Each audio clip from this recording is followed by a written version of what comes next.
Hello, everyone. I want to welcome everyone back to a brand new chapter, chapter 17. We're going into the Middle East, which is a very, very interesting study, a good study. So I hope you'll hang on tight because we got a lot to cover. Should go fairly quick, but you're going to want to have your books ready, and I'll reference a lot with the page numbers. We're on page 414 to begin.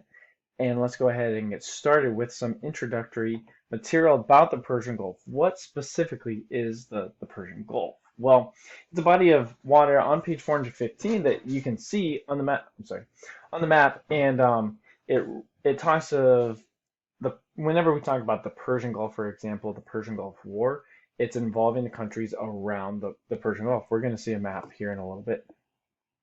The major one is Saudi Arabia. But we'll get there a little later. What I want to bring about to your attention first is this was the home of the post-flood world. We see Mesopotamia, and do you know the two rivers that bound Mesopotamia? Hopefully you said it. The Tigris and the Euphrates, which on the map, I'm looking at the map now, 415. I hope you're able to find the Tigris and Euphrates. Try and find it before I reveal it here in a little bit. But this was the world. Now, from this area came the three monotheistic religions: Judaism, Christianity, and Islam. We're going to talk about Islam a little later. In fact, you see the mosque, which we'll mention what the mosque is. But just keep in mind, these three religions claim this as their holy land. And this is going to be the center of population and trade for not only the Middle East, but really the entire world. That this is really, if you think about it, the center of the world, especially as ancient times trace their heritage back. Now, what's going to make them so important in modern history is the discovery of oil, which you may know which country deals the most with oil is Saudi Arabia.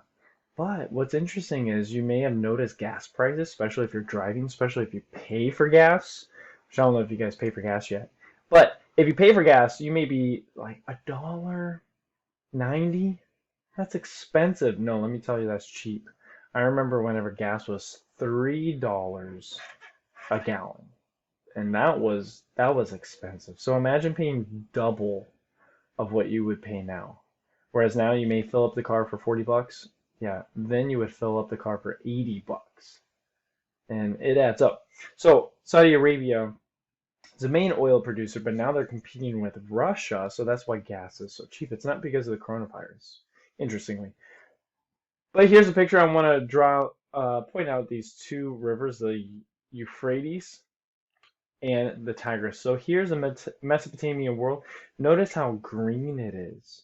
And that is why civilization will grow here after the flood. Notice Babylon. Notice the three dots. That just means it doesn't exist anymore. It's not an actual city today. Same thing with Ur. It's not an actual city. The actual dots are the cities today. Baghdad, the capital of Iraq. I want to point out these different countries, especially this little guy down here, Bahrain, right above Qatar. That's how you pronounce it. These, although they're very small, still play a very vital part in the Middle East. Imagine this little country. We're going to see how big this country is on our next slide. It's 293 square miles. That's super, super small.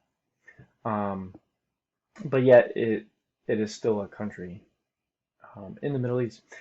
I would encourage you to look up all these countries. And whenever you hear about a lot of disputes in the Middle East, these are the countries that you will be talking about. I'm sorry, that's my prayer. Don't worry about it. But we're going to quickly move on to the very first country we're going to cover for today. We're going to look at all these countries. Is Saudi Arabia. Saudi Arabia is the largest country in the Middle East. You can tell just by looking at it how large it is. But if you compare it to let's see. Compare it to Iran, which looks like it could be close. It's still 200,000 square miles off. So Saudi Arabia is the largest and is very influential because of the religion found inside of it, and that is Islam. This is where Islam finds its birthplace. And we're going to see two major cities. One is pictured here, Mecca. We're also going to look at another one, Medina. But Mecca was really the birthplace of Islam because of the creator, if you will, of Islam was Muhammad. And he was born in Mecca, and this is really where he comes up with Islam. So we're going to talk about, actually, I want to pause now and talk about Islam. I want you to go to page 418, and you see a whole page, essentially. It goes on to both pages. But I do want you to read through 418. I'll mark a couple words now if you want to write this in, if you're taking notes, or you can highlight in your book. I want you to know the Quran. I want you to know that's their Bible, if you will. They still believe in the Bible, interestingly, but they believe the Bible has been corrupted. Now, this is where, depending on which Muslim you talk to, they could tell you two different things. One, they could say that the Bible has been corrupted back in time whenever it was written. It was not 100% true. Or another Muslim may tell you, no, we believe everything the Bible says, but our interpretation is different. The Christians and the Jews have misinterpreted it. But depending on which Muslim you talk to, they will both agree that the Bible does exist, and the Bible is a big part of their religion, but they believe that the Quran is higher than the Bible. Other things that they, major differences is the belief in God. They believe in God, but they believe in just God. They don't believe in Jesus. They don't believe Jesus was the Son of God.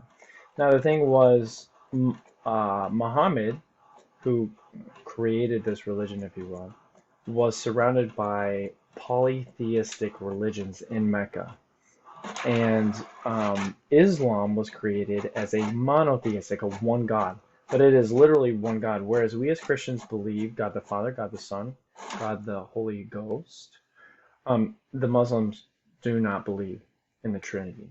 So they do not believe in Jesus, and that is why Muslims need to come to the faith, because one must believe in the shed blood of Jesus for salvation. That is how we are saved, through Jesus' sacrifice for us. That is how we go to heaven. It's only through Jesus. And the Muslims do not believe that. They don't believe in Jesus. They believe he existed. They believe he was just a good teacher, but they don't believe that he was the Son of God that takes away our sins. That's the major one. And then the last one I want to mention is on 419, is in the second column, is the jihad. This is their holy war. They believe that it is good to cause war if it brings a promotion of Islam, which is why there are a lot of problems in the Middle East, and it's very scary to think that. Now, one thing about Saudi Arabia with their religion, we're going to see it in a little bit, about how they deal with other religions. We would think that they hate them all. It's kind of interesting how Saudi Arabia deals with them. Let's first talk about where they're located. You can see on the map, they're located on the Arabian Peninsula. You need to know that. And between the two bodies of water, the Persian Gulf on the east and the Red Sea. Yes, this is the Red Sea that we read about in the Bible. If you look on page 415, again, that map, you will see that crossing Egypt to Saudi Arabia, you would cross the Red Sea. So this is what this is what the Israelites will go through. This is what God will open for the Israelites. It's pretty amazing to actually put it into our perspective and see it on the map instead of just reading it, but actually seeing it in real life. Anyway, the two cities I've already mentioned of Islam, Mecca, Medina. I've already mentioned a little bit about Islam, but the history of it is Muhammad was born in Mecca. This is where he creates Islam and the religion of it. This is where he believes he had a revelation from Allah, and he had his visions. Now, he's going to spread Islam in Mecca, and because Mecca was such a religious center already, it's going to be rejected. In fact, he is going to be persecuted. A little ironic, but he Muhammad is going to be persecuted. So he's going to run. It's actually called the flight, Hijra. He's going to run to Medina. Now, on your map, back on 415, you will see Mecca and Medina. Mecca is, if you see the word Red Sea, in between the word red and sea, look a little to the right, you will find the city Mecca. A little bit above it, actually, let me go back. Maybe easier is to actually show you on the map. So here, Mecca is down here, Medina is up here. He will leave Mecca and he will go to Medina. He'll get a gathering there, and then he's going to come back later and he's going to take over his hometown of Mecca, and that will be his capital, if you will, of Islam. So if you talk to a Muslim, they will tell you that in order to be a good Muslim, you need to do a pilgrimage to both of these cities. And millions upon millions of Muslims from around the world will come to Mecca and Medina to serve their pilgrimage. Now, on page 418, you will see the very first line. It says, Islam, one of the world's largest religions. And it really is. It's spread throughout the entire world, and it is one of the major religions of the world. Now, this is what I want to mention about how they deal with other religions. People of other faiths can live in Saudi Arabia, but they cannot practice their faith openly, or, look at the last one, convert a Muslim to another religion. There are many missionaries to the Middle East, specifically to Muslims, and they are in danger of their own lives because of that last part. That it's okay to believe it and practice it on your own as long as it's not in public, and you cannot talk to a Muslim about it. So these missionaries, if they are a true Muslim, could report these missionaries in for spreading their religion. So that is why it's so dangerous to be a missionary to the Muslims. But many are called, and we need to pray for them and support them. So I want to finish up talking about the physical aspects of Saudi Arabia. It's mostly desert. You can see that from the map. The nomads that live inside of it are Bedouins. This is from page 420. You can read a little bit about them, but they're really the only ones that go in the desert. For the most part, the desert is completely wasteland.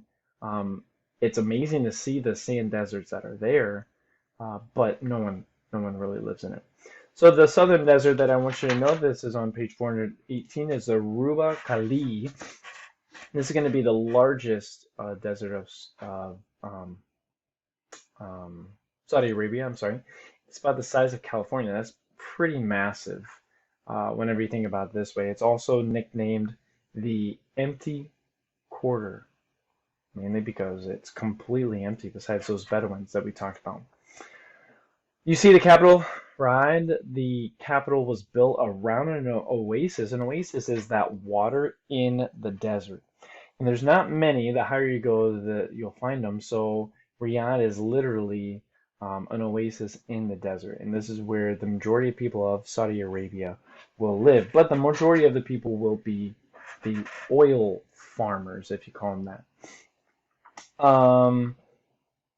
Quickly moving on. The last thing I want to mention, I just love this word.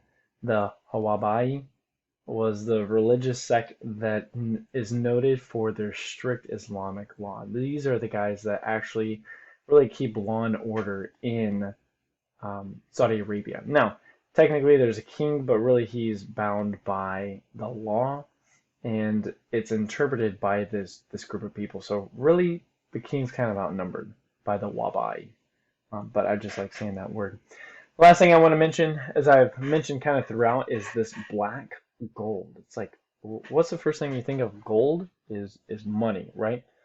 I think the liquid gold is the Chick-fil-A sauce. That's me personally. But just like that is gold, black gold is oil. And oil is what's going to bring Saudi Arabia its financial prosperity, even though the country is not